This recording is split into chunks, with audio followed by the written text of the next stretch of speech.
But I also want to point out another one that's probably the most critical. And you kind of brought it up, Ken, when you're talking about how half the world, feels stress.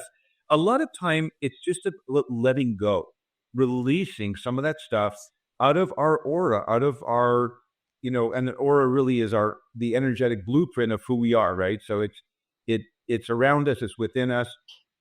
So we use a very purifying ray called the orange-red flame of purification.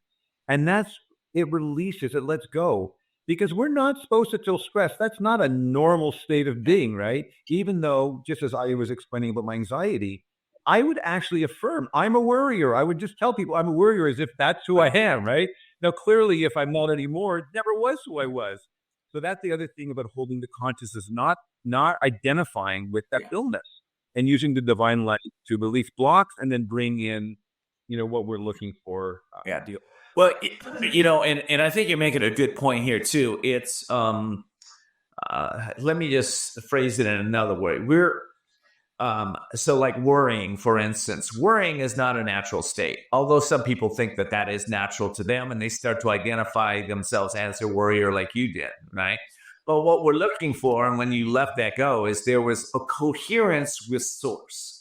In other words, there was a place where you reconnected with the soul. I'll use that word, with the soul that's pure, that's in harmony with God, with the universe. So there's a coherence, and when that aligns, what I'm hearing you say is when you are back in and using these rays to align oneself back to their natural state of being, that's when the healing starts to take place. Is that accurate, or how would you say that? Yes. No.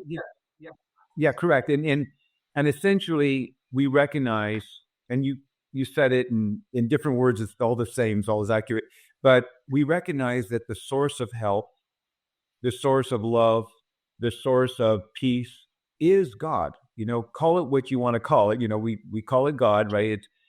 That's where it all comes from. So yes, absolutely, that connection with that, and often, it's somewhat broken, right? But the stronger we connect with that in meditation, in our daily life, in applying, the principles, in receiving healing, we have a stronger connection with the source of health and source of well-being. And yes, to the point that you made, it can restore us back to our natural state, which is pure health, right?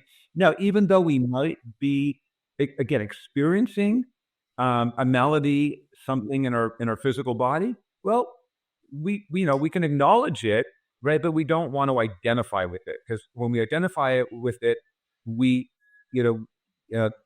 take that on. It's kind of the opposite of a health consciousness, right? It's really a lack. Well, it's interesting, and I gotta have to take a break here, but what I find is interesting is some of these, like the worry habit. I call it a habit, because once you're in it, you've built a whole world around, this is who I am, this is what I've done, this is how it is. There's a lot of a mindset around this habit that is formed, and habits are difficult to break sometimes. They just are. And I like what you were saying, and we'll talk about more about this in the break. But so to make that shift back into the natural state, into the state of your divine birthright, which is health, right? To make that shift, it takes some work. And I want to talk a little bit about that work when we get back.